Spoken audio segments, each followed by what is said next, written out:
Shalakaya Chakshurmitam Yena Tasmai Shri Guruve Namaha Shri Chaitanya Manavishtam Sapitam Yena Bhutale Swayam Rupam Kadamaya Dadati Swapadantikam Vandeham Shri Guru Shri Yuta Padakamalam Shri Guru Vaishnavamscha Shri Rupam Sagrajatam Sagana Raghunatam Vitam Tam Sajivam Sadvetam Savadutam Parijana Sahitam Krishna Chaitanya Devam Shri Radha Krishna Padam Sagna Lalita Shri Vishakam Svitamscha He Krishna Karuna Sindhu Dinabandhu Jagatpate Gopesha Gopika Kanta Radha Kanta Namastute Tapta Kanchana Gaurangi Radhe Vrindavaneshwari Vrishabhanu Sute Devi Pranamami Hari Priye Vancha Kalpa Tribhischa Kripa Sindhu Evacha Patitanam Pavanebhyo Vaishnavebhyo Namo Namaha Jai Shri Krishna Chaitanya Prabhu Nityananda Shri Advaita Gadadhar Shivasadi Gaur Bhaktivinoda Hare Krishna Krishna Krishna Hare Hare Hare Rama Rama Rama Hare Hare Om Namo Bhagavate Vasudevaya Om Namo Bhagavate Vasudevaya Om Namo Bhagavate Vasudevaya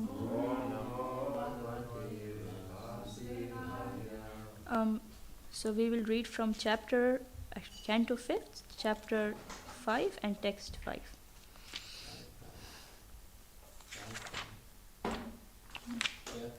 Prabhavastavada bodha jato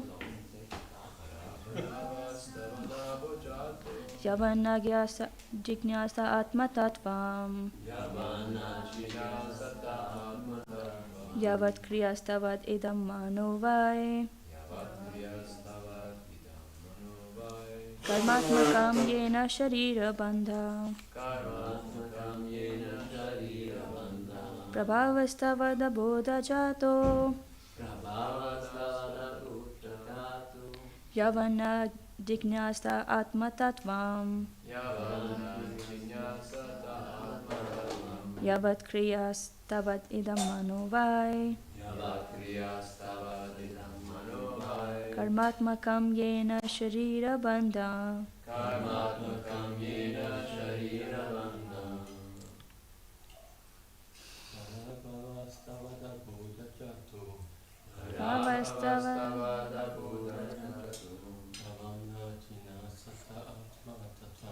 Yavana Jinasata Atmatattvam Yavat Kriyastavad Idam Manovai Yavat Kriyastavad Idam Manovai Karmatmakam Jena Sharira Bandha Karmatmakam Jena Sharira Bandha Prabhavastavada Bodha Jato Prabhavastavada bodha jato Yavana Jigyasata Atma Tattvam Yavana jigyasata atma tattvam Yavat Kriyastavadidam Manovai Yavat kriyastavadidam manovai Karmatmakam Yena Sharira Bandha Karmatmakam yena sharira bandha Mataji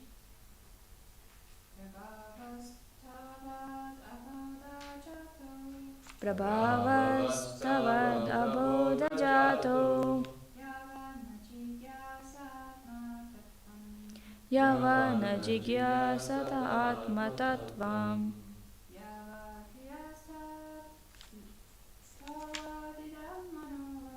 Yavat kriyastavadidam manovai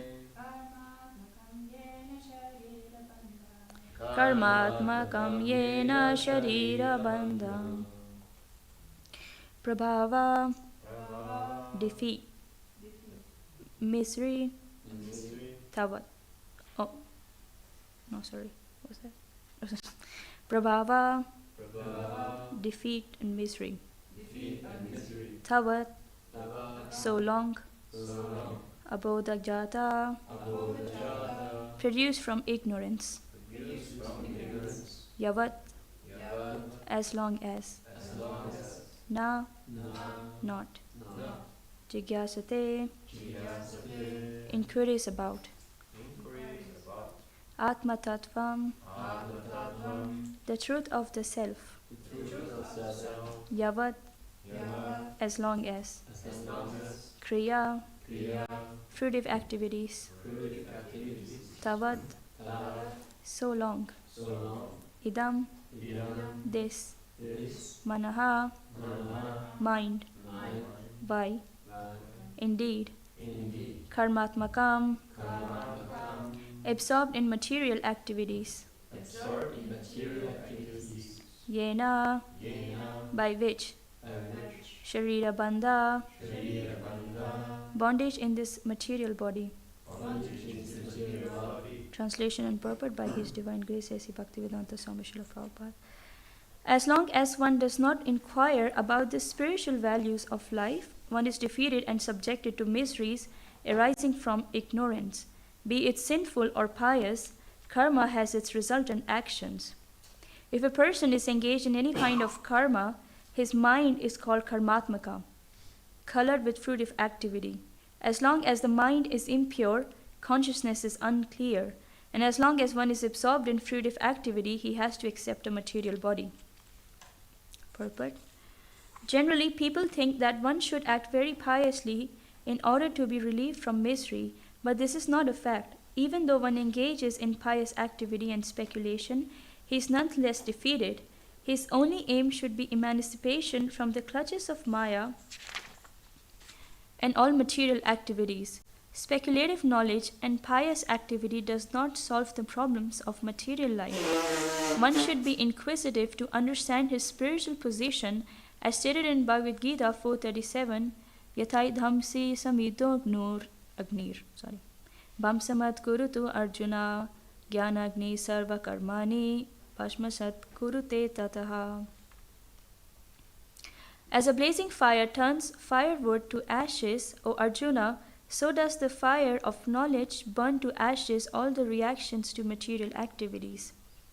Unless one understands the self and its activities, one has to considered in material bondage.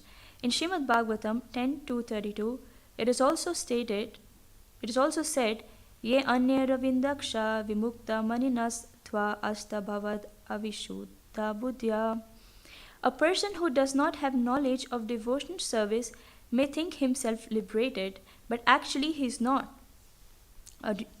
Aruya krichrena parampadam tata patantyado nadrita yusmad angriya. Such people may approach the impersonal Brahman effulgence, but they fall down again into material enjoyment because they have no knowledge of devotion service. As long as one is interested in karma and jnana, he continues enduring the miseries of material life, birth, old age, disease, and death. Karmis certainly take one body after another. As far as jnanis are concerned, unless they are promoted to the topmost understanding, they must return to the material world.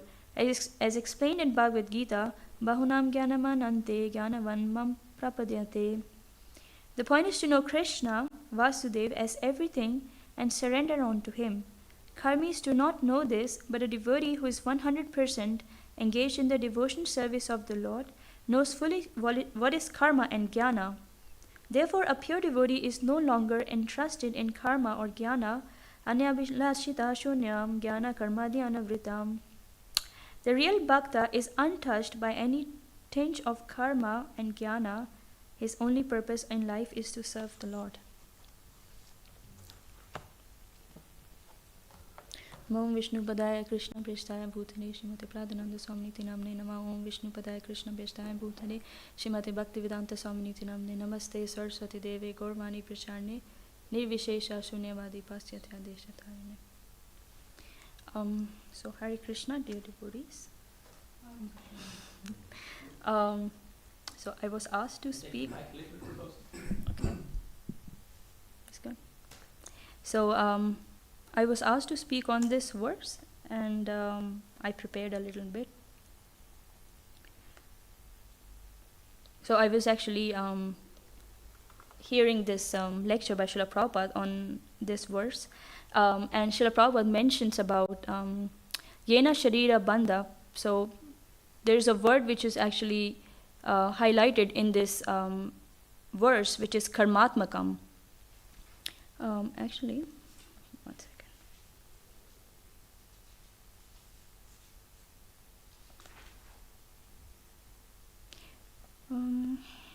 So karmatmakam means absorbed in material activities, and Srila Prabhupada gives the explanation that karmatmakam means people who are actually working really hard day and night, and they are like, they should work and make profit and enjoy. So this is called karmatmakam, which is the literal translation could be fruitive activities. And everybody is working according to some karma and according to different association they are with. And obviously, also Srila Prabhupada mentions here in this, in this verse, that there is also jnana yoga, karma yoga, and then there is bhakti yoga. So jnana yoga and bhakti yoga, but bhakti yoga is which is leading to bhakti. If you have understanding of bhakti, and karma leads to bhakti, that is called karma yoga, and jnana leads to bhakti, that is called jnana yoga. So if somebody has knowledge of bhakti, what is actually, bhakti is, and that one person actually performs. So sometimes people are so speculative and they are doing so much speculation about spiritual life, but sometimes people don't actually take to Krishna consciousness. They are just speculating and it just ends there. So, but if one actually is inquiring, and if one actually takes to bhakti yoga, so like it goes further, then it's called jnana yoga. It goes in that direction. Also, there is this verse in Bhagavad Gita which says, Yoginam api sarvesham matgatinantar atmana shraddhavan bhajate yomam same yukto mata mataha. Amongst all the yogis, a person who is constantly engaged to think of Krishna within himself. Dhyana means to concentrate the mind upon Krishna. So this is real life, Srila Prabhupada mentions here. And those yogis who are engaged in meditation, they try to find out Krishna. And Krishna and Vishnu, actually, they are same. This is like my personal experience. When I go out, and we are going out on Sankirtan, and I meet so many people, and most of the people are always telling me about their miseries, how miserable they feel about their life. And they're always telling like, oh, I work 9 to 5 job and I don't have time for anything. And usually I tell them about things like these meditation books are going to help you with your mental health, and they're going to transfer you from within and stuff like that. And people are so absorbed. And especially when you go to this main train station, I usually don't like to go there, actually, to be honest, because it's just too much for me. But usually when I go there, it's like, I can't stop people because they're running, like, it's just they're running, they can't just stop. But they're running for what? That's for just paying the rent and just some food, and that's it. It's really, like, for me, it's very hard to understand that how they can go on like this in their life for years and years, without really understanding who they are, and, just without even inquiring, what is something beyond this material world. And mostly, even when I meet people, like, and they are saying that they are on medication, like, because they are so stressed out in their life that they are on medication. And if not that, then they go to clubs on Friday night. They think that's enjoyment, but actually that's suffering. They will go on Friday night to the clubs, and the next day they are even worse because they get drunk. Especially when you go on Friday night, like in the evening, to Banov. And I see, like, people are so dressed up, like they're going, because they're going to the clubs. And then sometimes I approached 2 ladies, and they were like super dressed up, and I was like, where are you going, And they were like super, they're like, today is Friday night, and we're gonna go and get drunk. So, but then I kind of just explained them. I was like, yeah, you will get drunk, but what kind of enjoyment is this? Next day you will be, I don't know what you say, hangover? Like hangover, what do you say? Hangover? Hangover? Yeah, hangover. Yeah, this. And I said to them, that next day you will be like completely knocked off today you will get drunk, but what kind of enjoyment is this, so-called enjoyment for a few minutes, and then you are actually knocked off the next day. Anyway, they took Bhagavad Gita, so that was good. So that kind of preaching worked out, so that was good. Yeah. Actually, we see even devotees are working, but of course we have devotees living outside also, and they are grihasthas and like this, and also they are working 9 to 5 jobs. But there is actually a difference between a devotee working and karmis working, because the devotee is actually putting Krishna in the center, whereas a karmi, he has no idea about it. He's just working for his own sense gratification and how he can just enjoy. So devotees are putting Lord Krishna in the center, so that is actually not working like karmis, even though externally it may look like. Even just for example, like this building we have, and there is also another building next to this building. So we have also people living here and also people living there, but there is a difference between the activities in this building and the consciousness of people in this building if we compare it to other people, the next building. Because here Krishna is the center, and we all are working to please the Lord. And we are also working, and they are also working, but there's a difference between putting Krishna in the center and the consciousness of a person. And people actually, especially in India, if you go, some of my relatives, they are really like shocked that, that we started Krishna consciousness from very early, like childhood, and my relatives, they are like so much into this demigod worship, and mostly Indian people are so much into demigod worship, but actually they don't understand that even if you may worship a demigod, first of all, there are so many demigods, probably we don't even know the names of so many demigods, and even if one worships the demigod, but still he is indebted to his ancestors and relatives and so on. But people, what they don't understand is that if we put Krishna in the center, and also if it's just like the example is given, like if we water the root of the plant, then it's quite obvious that the leaves and the twigs all are watered because we water the root. So similarly, if we actually just try to worship Krishna and just try to please Krishna, then we are not indebted to demigods or ancestors as such. I mean, the example is, Srila Prabhupada gives an example of just like we take electricity from the government and the water and things like that, and we are actually indebted to pay them something in back. So similarly, we are taking sunlight from the obviously it's from Krishna, but demigods are in charge for different departments in the world. But actually, everything it's coming from Krishna, but these demigods are also giving us moonlight, sunlight, fire, air, water, everything. So we are actually indebted to them as well. But we cannot individually, it's actually impossible to please them individually. But if we actually just please Krishna, then everyone else is also pleased. There is this very nice example given in Mahabharata, and also there was one more example from what's his name, Sudama. One was this Durvasa Muni, when Pandavas were in exile. I think that was Durvasa Muni, if I'm not wrong. Yeah, that was Durvasa Muni, yeah. When Pandavas were in exile, and Draupadi was given this boon that she has to feed her husbands first, and there will be unlimited food, and then once in the end she has to eat, and then once she finishes, there will be no more food for the day. So Durvasa Muni, we all know how Durvasa Muni is. We have read about his character in Bhagavatam. He's a bit short-tempered person. So he goes there with his thousands of disciples. And then that was the time when actually Draupadi already ate and there was no food left. And he goes there and with all of his disciples, and she was so perplexed. She's like, my God, how she's going to do that.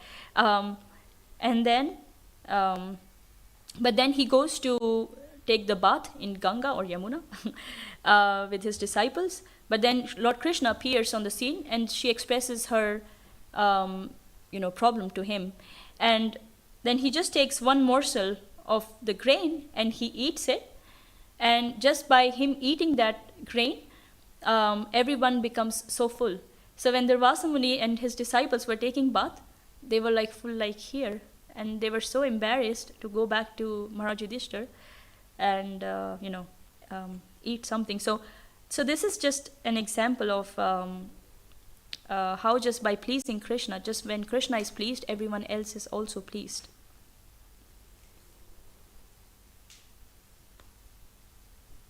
Also, Srila Prabhupada mentions here in this lecture, he says, why human society has created this problem? If 800,000 living entities can have no problem, why the 400,000 group, the human society, they will have problem? This is Maya. Actually, there is no problem. They have created problem by their advanced intelligence. They have created problem because they are not using it properly. They are using it for lower grade activities, eating, sleeping, mating, and defending. The human being advanced in consciousness, they should have used for advanced intelligence for self-realization. But there is no education in the universities. And also this is another point, that when we are, when I'm meeting so many people here around Zurich or anywhere, and usually my way of doing books is usually I just tell them, or I ask a lot of questions. I ask a lot of questions to them. How do you deal with stress? Are they teaching you any spiritual education at the university? And the answer is usually no, because they're actually not teaching anything to them in the university, and they're so depressed and they have no idea about spiritual life. Actually, I was doing a master's degree in languages, in Spanish and Italian, and that's how I came to Europe, because I got admission in university in Parma. And so it was a course of 2 years, and I finished my first year, and then I went to Slovenia to my Gurudev, and so I was serving there, and then it was time for me to go back to Italy. And my Gurudev asked me this question. He's like, do you really want to go back to Italy? And I was like, yeah, Gurudev, I have my semester starting, and I'm going to study further. And he seemed quite like displeased with my with my choice. And he was like, he really wanted to have this conversation with me. He pushes just sit down, I need to speak with you. And then he's like, why would you go to university, for what? And then I said, well, I have my course, and I need to study and I need to finish. He's like, how many? But I was actually, in my heart, I was not very happy studying this course, to be honest. I was really my mind was not there, to be honest. I was just doing it, I think.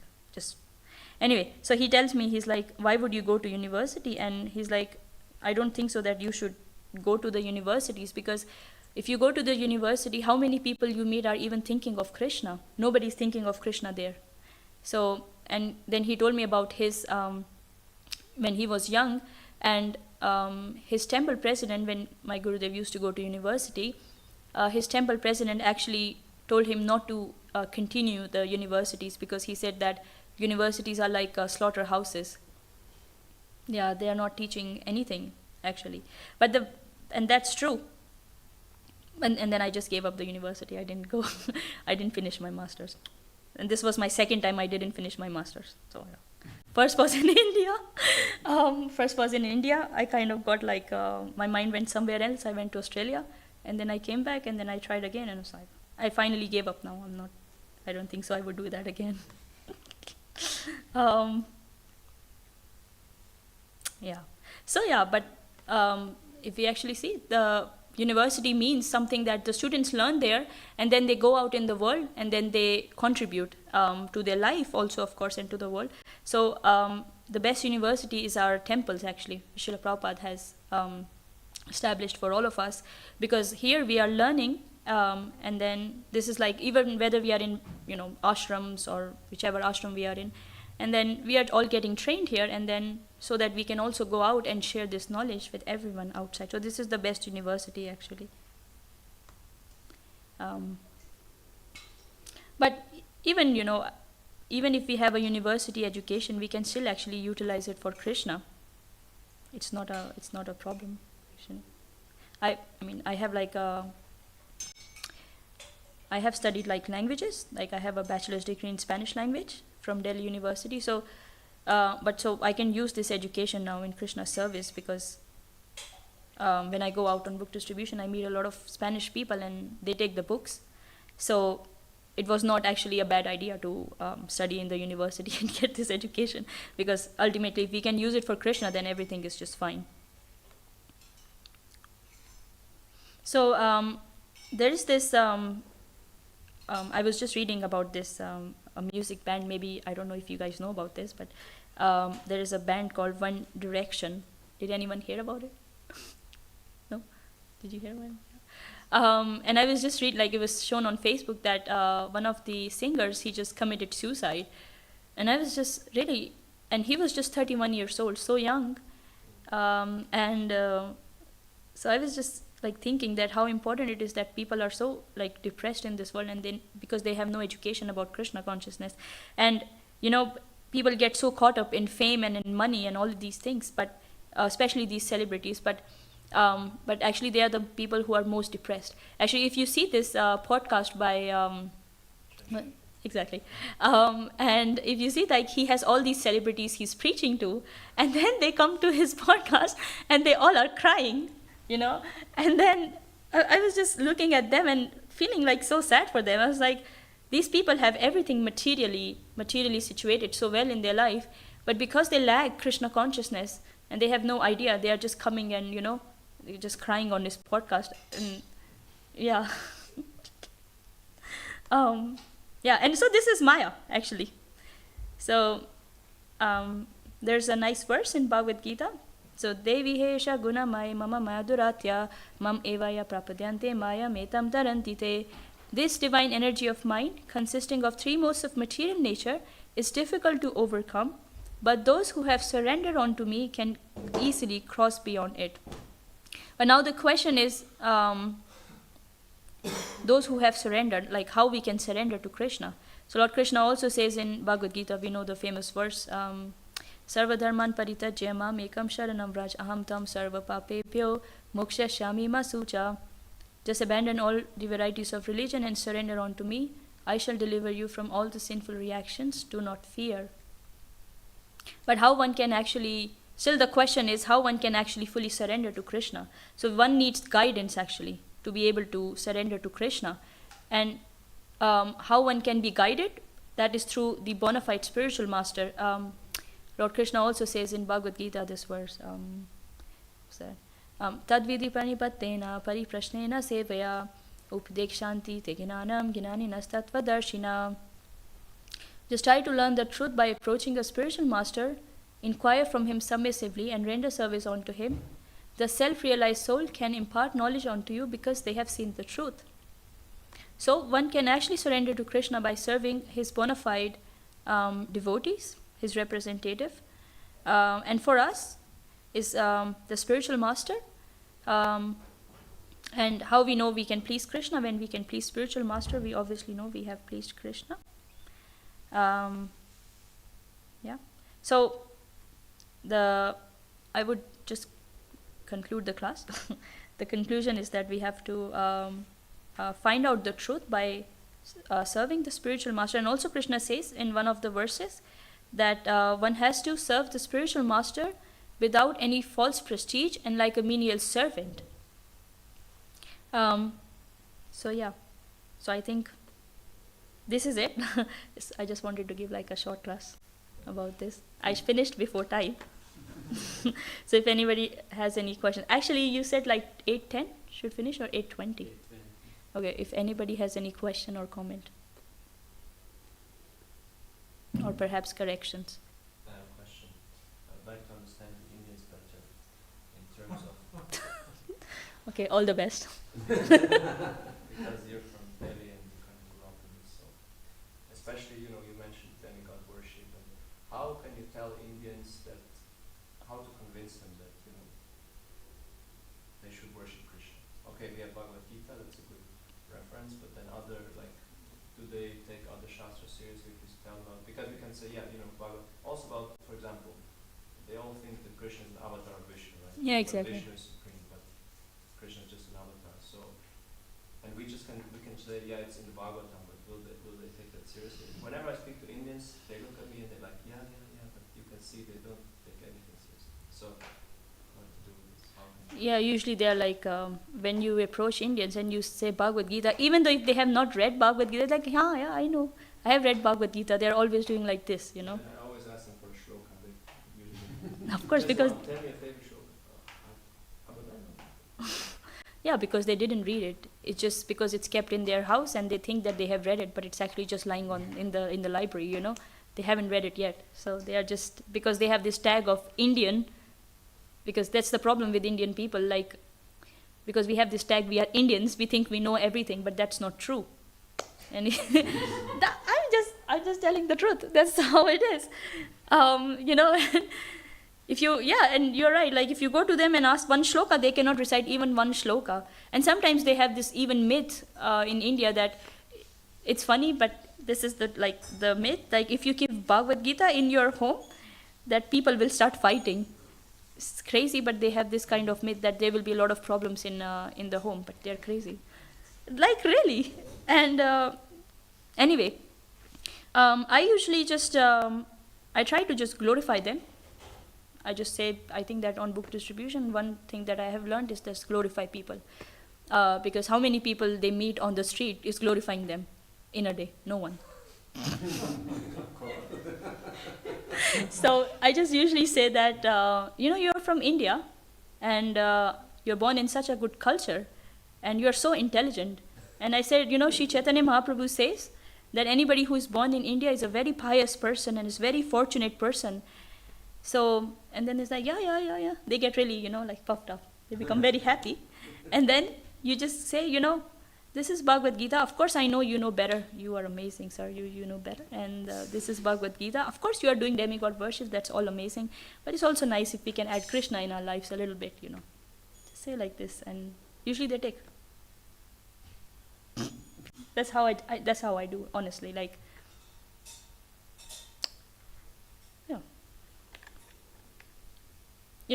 one thing is that some people are so convinced you cannot convince them. They have to read it and understand themselves. But even like people coming to the temple already, so they already, you should expect them to be a little bit more open. Yeah. Here. So, but then how can you philosophically tell that, do they even consider philosophy, or they just want to do their thing and you kind of never convince them? It depends. Every Indian person is different. It's not like all not in the same box, Yeah. Some people are really pious. You can give them Bhagavad Gita and they really appreciate it and they will read it. But others, they are so convinced with their own demigod worship. I mean, in my own family, my parents are devotees. And I was not born in ISKCON family, but I was born in a devotee family and my parents taught me this from childhood. But other members of our family, they don't want to even like worship Krishna as the Supreme Lord.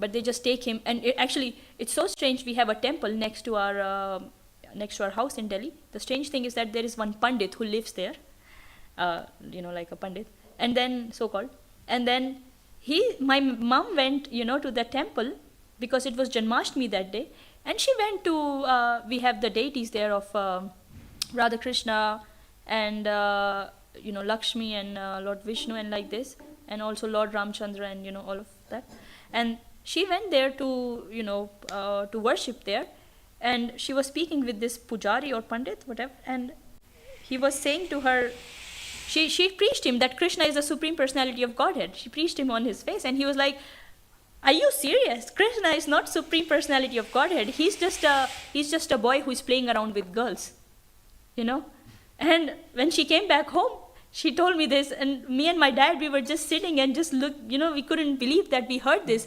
And this is the man who lives in the temple. Like, I was like, what kind of pandit this is, or whatever, So, yeah, so it's hard to convince some people because they are so firmly convinced that Krishna is like just like a boy who's playing around with girls or something like this. But we can just give them Bhagavad Gita, and they can read, and we can only preach, That's what I would usually do. I don't really preach a lot on the streets. That's not my thing. I just give them books. Yeah, please. I hope it answered. Okay. I heard in a class there are 18 Puranas. 6 are in the mode of ignorance, 6 in the mode of passion, and 6 in the mode of goodness. And in Shiva Purana it's written that Shiva is the highest personality of Godhead. And if these people read this Shiva Purana because they are Shiva Bhakta, Yeah. of course they believe it and nobody can change it. Exactly. And in Vishnu Purana it's written that Vishnu is the highest personality and Krishna is an avatar of Vishnu. And yeah, they are so convinced like we are convinced. We go to our Bhagavad Purana. Yeah, that's true. So, Yeah, so how can you deal with them? You cannot tell them you are in the false mood. You're in the mood of ignorance, you should change it now to... Actually, that's what Prabhupada says, that our preaching, what will our preaching do? That's what Prabhupada said, that you should try to give them books and they should Yes. read it for themselves, Exactly, yeah. Yeah. That you glorify them, that's very nice.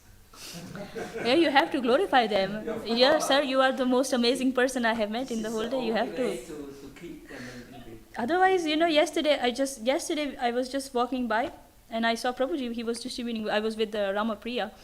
And then when I saw him distributing books, and also Prabhuji also was distributing books, and I was like, oh, maybe I can also just distribute one book. And then maybe you saw, I met this girl. My Gurudev says that these people, when they are walking on the street, they look like they are going to a cemetery. This is cemetery, where there are dead bodies. Cemetery. They look like they're going to cemetery. Their faces are like, and they look like that. But I went to her, and then I said to her, excuse me, I just saw you from distance, and you really look like such a happy person. And she's like, really? And she took Bhagavad Gita. Just by saying that, I said, you look like such a happy person. She's like, really? I was like, yeah, I just saw you. And then I was like, I was just speaking to my friend. And then she started saying she's like doing meditation and stuff. And then I said, yes, exactly. I was just speaking to my friend and I was telling him that this girl looks like she's doing some meditation. She's like, yes, exactly. And anyway, little bit of juggling and she took the book. So yeah, I think we have to just glorify these people. Even though I don't think so they look happy, honestly, but yeah.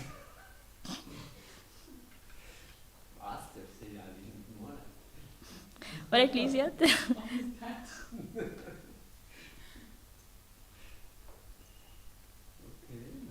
Thank you so much for sharing your experience on the street and everything.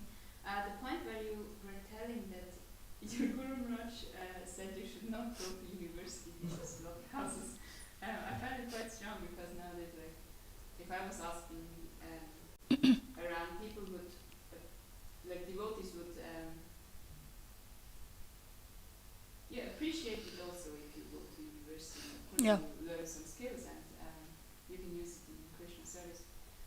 But then you were mentioning how this temple is actually the best university, and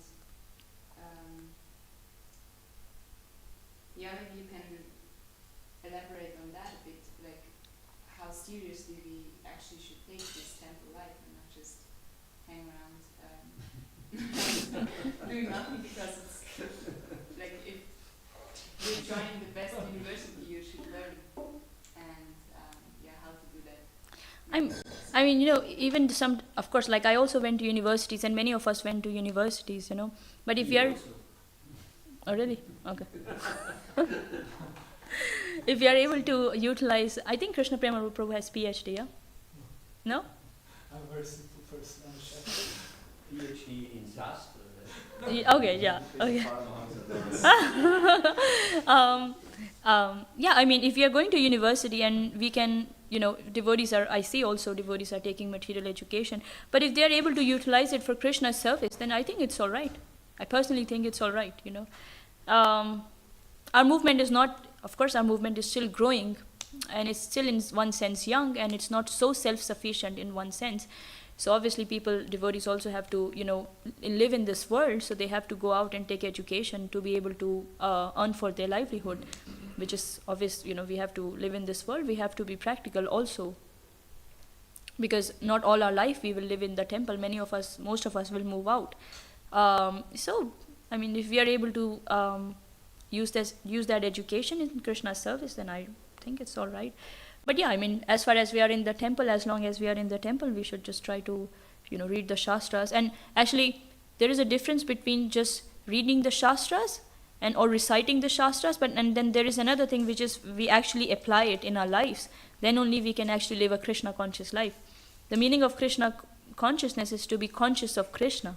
So we can only be conscious of Krishna when we actually apply the instructions by Guru, Sadhu and Shastra. So yeah, we should just try to take temple life more seriously as much as we can, and try to apply Shastras that we hear and read, and try to take good association of devotees, of senior devotees, who will help us grow in our spiritual life. Does that answer? Yes. It's very deep, very short, very deep actually. Actually, the key thing is to apply the Shastras, because,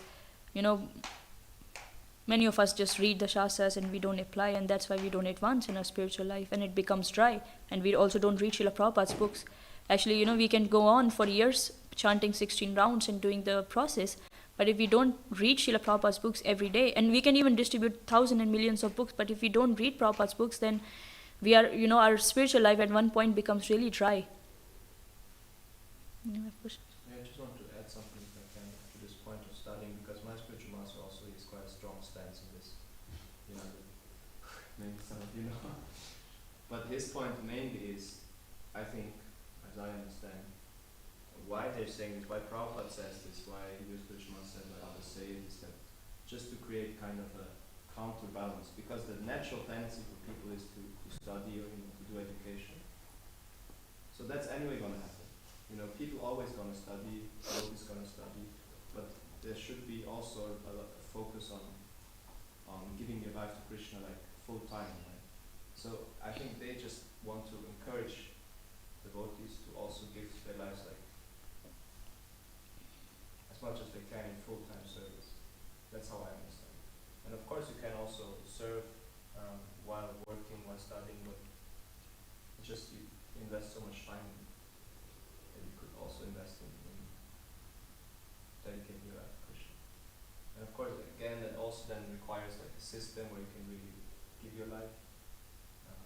Like in Hungary, for example, they have this missionary vows where devotees, they can just serve full time even as grihastas, and they get provided for, and they just do the mission. They do book distribution, they do serve on the farm or in the temple, pujaris, but they get maintained that way.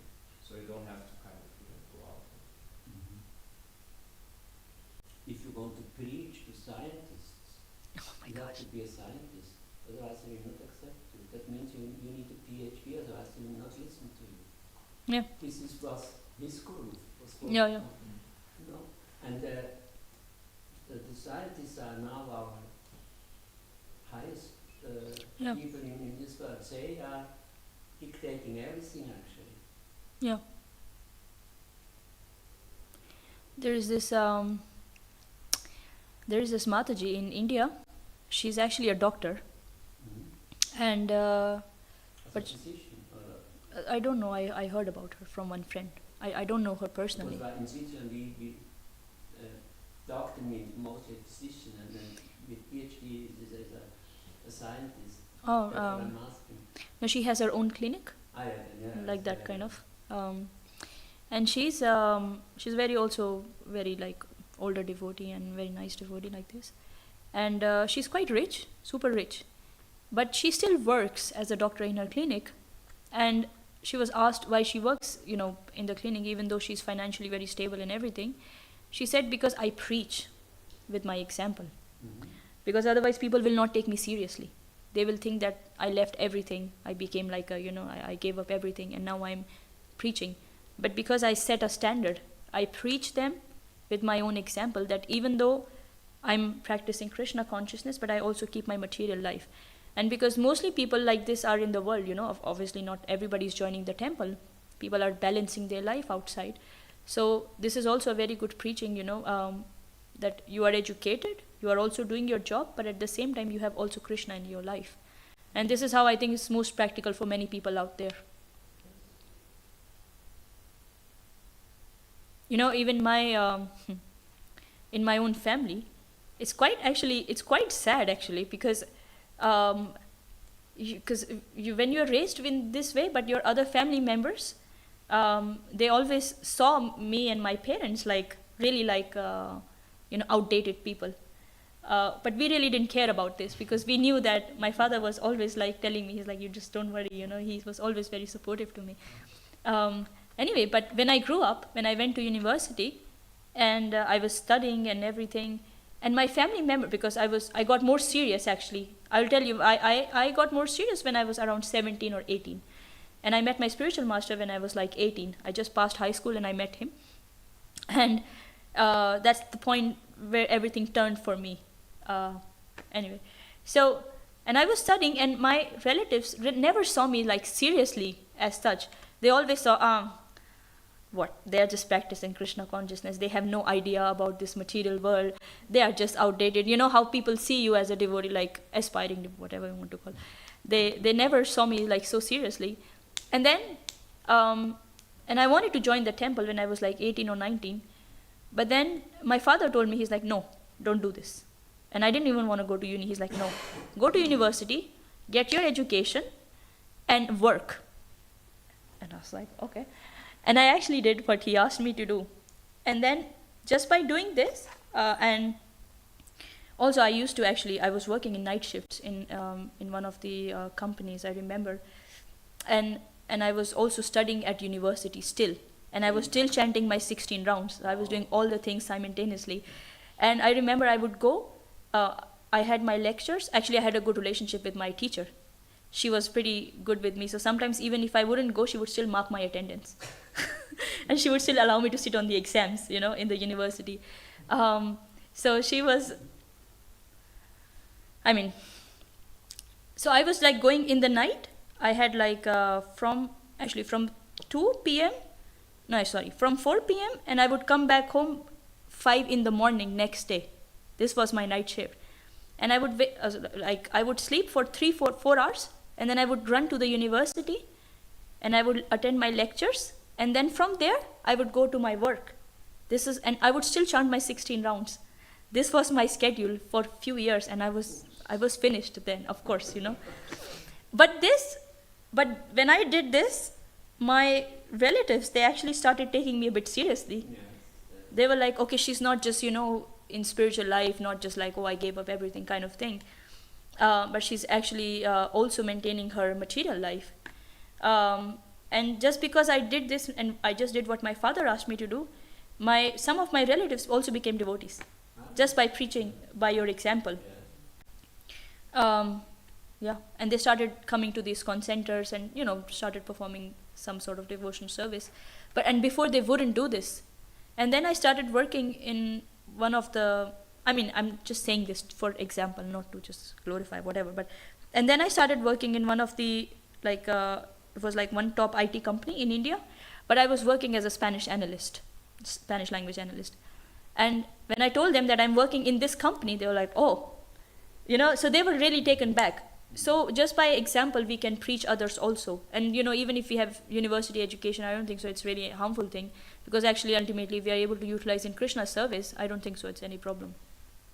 And yeah, and actually, they are still devotees. Those who were so-called inspired.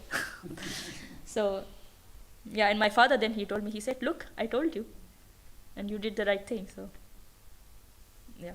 And actually my father has no idea if I still have a master's degree or not. I am not told.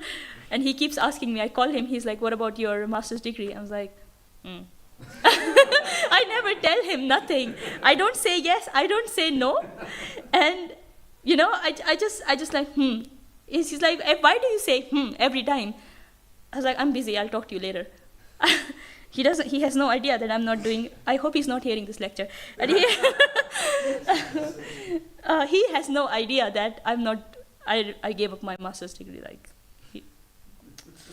But this time when I'm going to India, I think I'm going to have a serious talk with him about this. Yeah.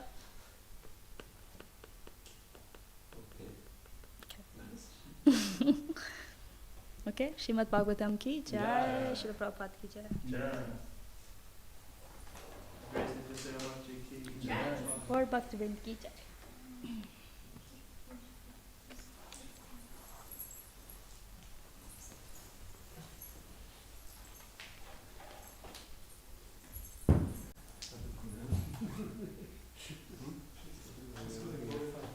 I think I should do it as a PhD.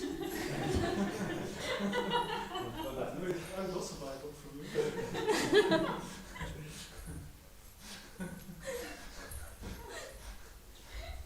My father would be so mad when I will tell him I'm not doing masters.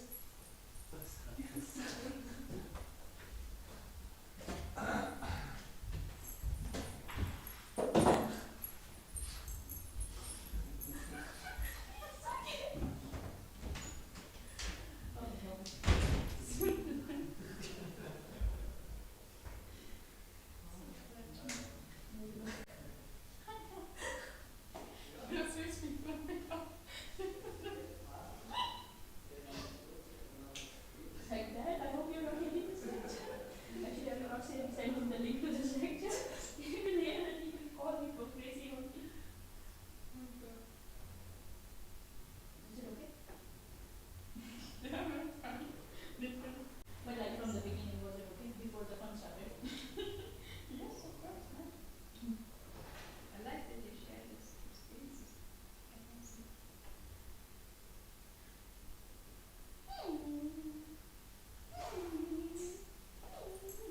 That's very good. You see, you don't need to prepare for my God.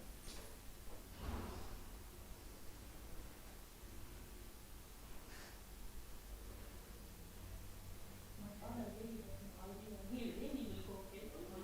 I'm not going to send him 100%, no link is to be sent to him for this class. He will see and he will like, Otherwise, you will always send me. yeah, he will hear my lectures. Okay.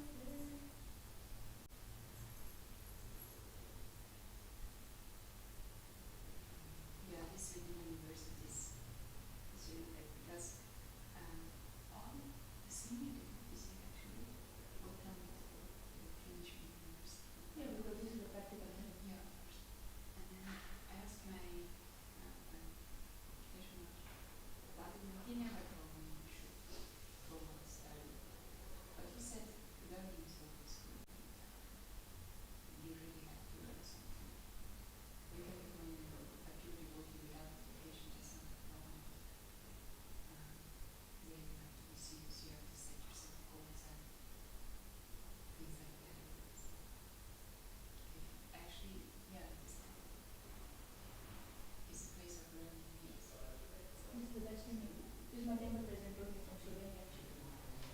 He said we are teaching people so that when they go out, they can share some knowledge with others, and contribute something to their lives and to others' life as well. Then when my temple president told me this, I was really, it really hit me, that these temples are not just for them. That's actually a very serious education for them here. And one of the things is to, it's just, we read and I know it, but how much have we realized that we are not this body? Yeah. And actually, when the tests start coming, that's when we know we are actually, we have realized it, that we are not this body. When Krishna puts us into difficult situations, and we are still attached, we get so affected and so disturbed. Most of us get disturbed because we haven't realized it yet. We just heard it. I'm not this body. I'm not a master. I realized it's very funny. When I had my first blood, they took my blood, I was baby. And in this moment I was like, okay, I really didn't realize that. And when this blood I was like, oh my god, seriously? Because I knew it would be a bit strange for me because I don't like to see blood and stuff. But when this sound was coming and I was about to faint, I was still completely clear in my mind. I was chanting and I was just like, this body is really crazy. Yeah. Actually, it's very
also should have this strong love for Krishna that you want to serve him all the time. But if we really see on the material basis, actually we are taking all the time, we are consuming all the time. So actually we should give back. Exactly. And as well.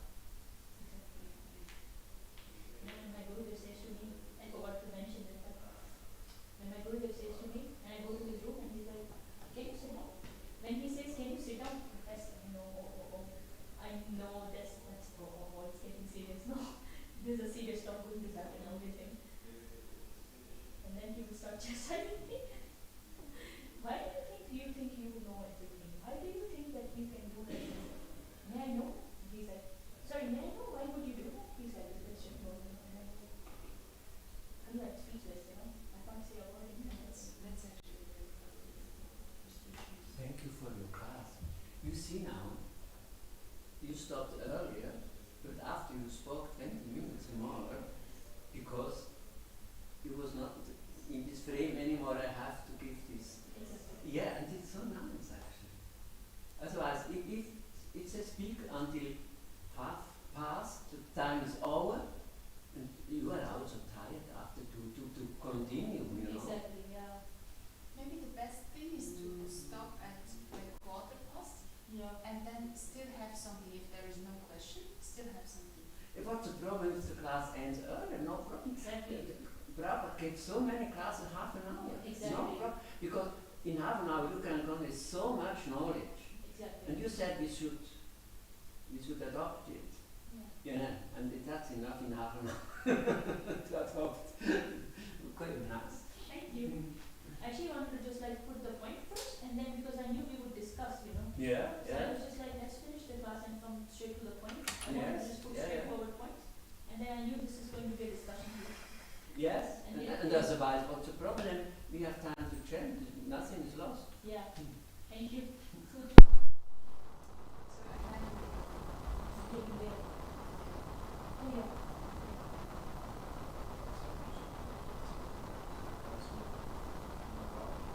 I don't know what to do. One of the thing is, well, the thing, I did chanting nothing for that today. So I have to finish off this chapter.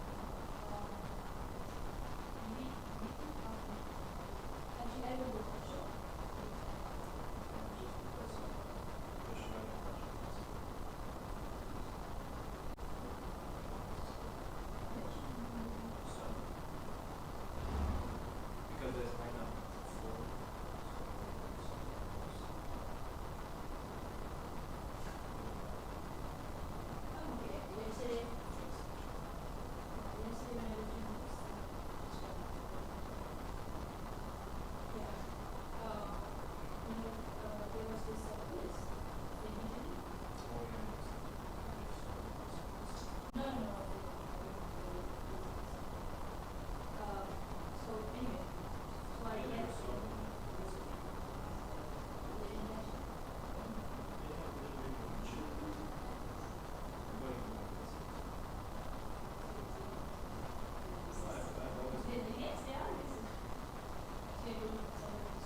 ne fosse quem sempre tudo.